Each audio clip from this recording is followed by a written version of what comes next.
अच्छा भाई के करा करो कनागत में कि पंडित जी आवेगा और भोजन तैयार करेगा और वो भोजन पालेगा, कथा कह लेगा, फिर हम भोजन पावांगे। तो हो जाएगा कि नो कहे हैं हमारे पिताजी को, जो कि साल भर फिर भूख नहीं और मुक्त हो जाएगा बिलाच। भाई नो करिए, कल पंडित जी रोटी राटी खा ले, अपना सारा काम कर ले, जब दो आदमी एक रोटी ले आइए। अब उस भगत जी ने सोचा कि महाराज जी खाते होंगे इसलिए मंगाओ। सारा काम पंडित जी ने कर लिया, अपना खाना भी खा लिया और वो सब भोग भाग लगा लिया और सारी कथा लटोटर करके वो चला गया। जब एक लोटे में खीर 8-7 रोटी ले करके छालने में बांध कर और वो भगत जी आ जाते हैं। गरीबदास जी अंदर आ गया, लो गुरु जी महाराज जी मैं भोजन ले आया, आ जा। महाराज जी उसको लेकर उनके खेत में चले गए गरीबदास जी, और लेट सी थी उनके खेत।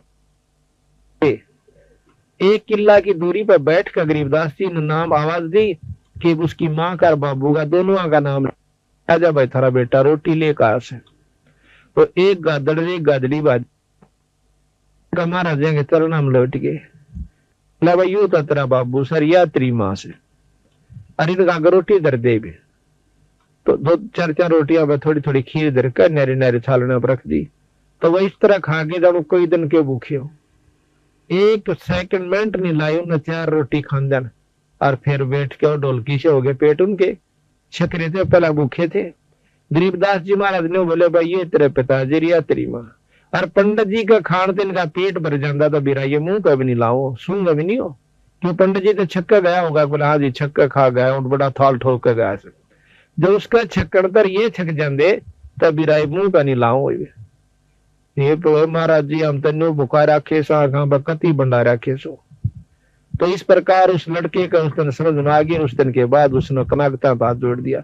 अब महाराज कहते तुम रोज काटा करो कनागत, आया तिथि रोटी खुआओ, कोई भगत आ जाए उसने भोजन कराओ और 2 छात पर रोटी रोजाना बगा दिया करो, तोड़ कर छोटे छोटे टुकड़े करके और 2 कुत्ते डाल दो शाम सुबह।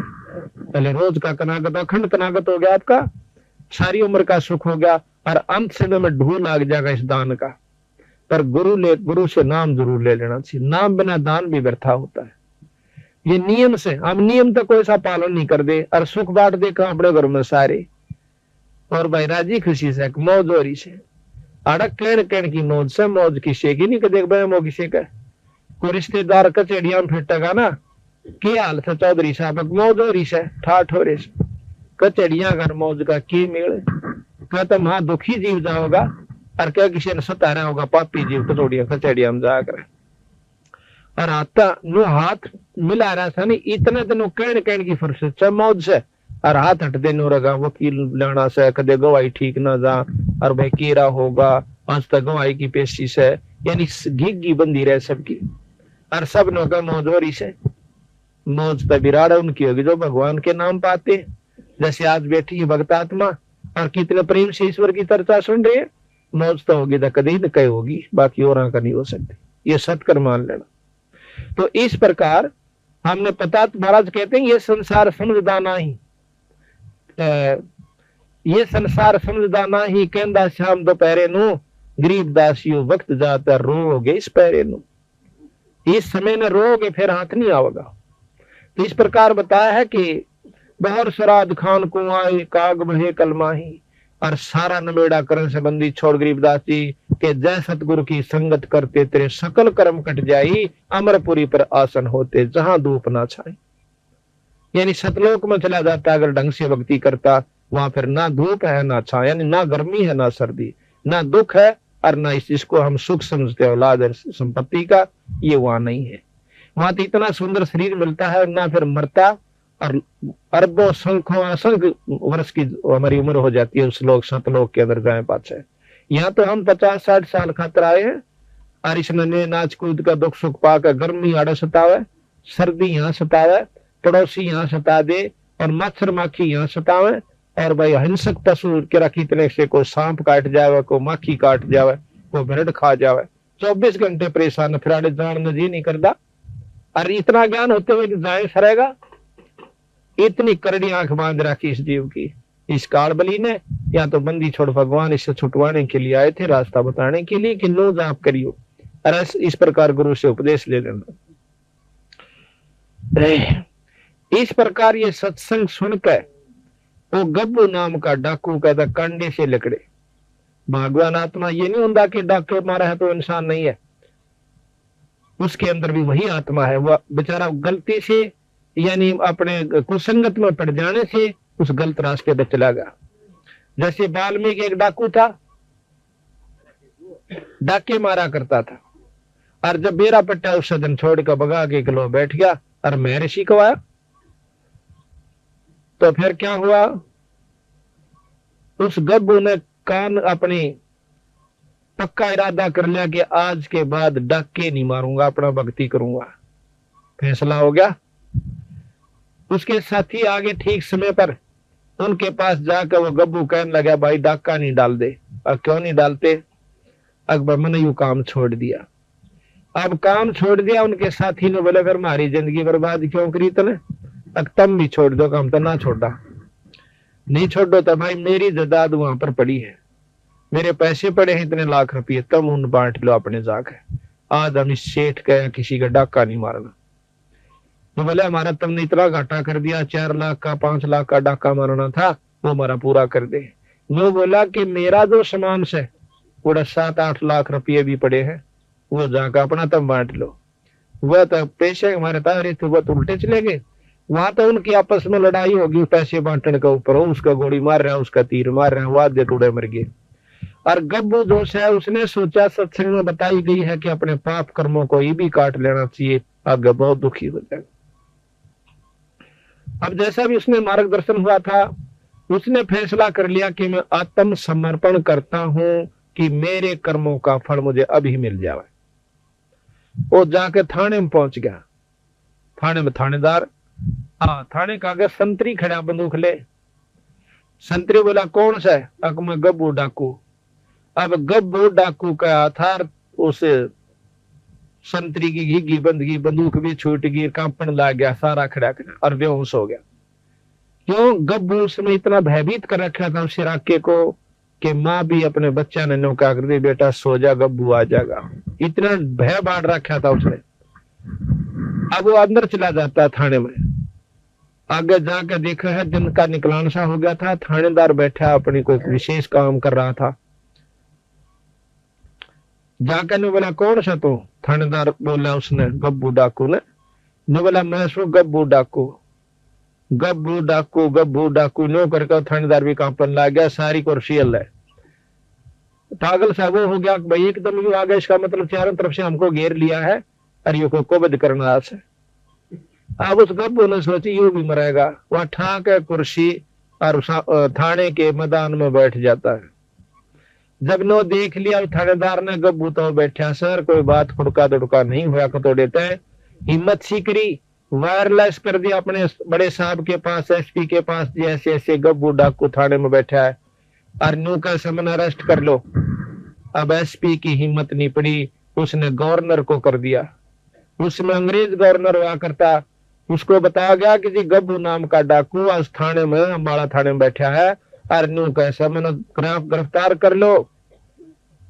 अब वो नो बोला गवर्नर तब मत छेड़ियो माउसो। गवर्नर वहां पर आ जाता है और वो मैदान में बैठा हुआ। गवर्नर उसके पास जा कहता है कौन है तू? कि मैं गब्बू डाकू। क्या तो बताऊं मैंने सारा तो बता ली, मैं गब्बू डाकू। गवर्नर खड़ा है, वो बैठा है कुर्सी पे।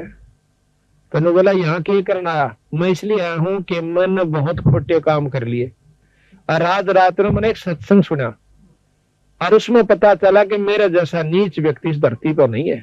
मैंने ना जाने कितने सुहाग उजाड़ दिए, फिर कितने बच्चों का खून कर दिया, कितने व्यक्तियों को मार दिया अपनी हवस बुझाने के लिए, पैसा जोड़ने के लिए। आज मैं चाहता हूं कि मेरे शरीर को काट काट कर टुकड़े कर दो और ताकि मैं अपने पाप कर्म को भोग कर चला जाऊं। इतनी गहराई की बात सुनकर अंग्रेज सहम गया हुआ, क्योंकि बहुत दिमाग के आदमी होता, बड़ा अफसरदोश है। उन्होंने बोला जाओ हमने आपको बरी कर दिया। ये बोला मुझे बरी मत करो, अब हमने तेरे सारे कसूर माफ कर दिया, बरी कर दिया।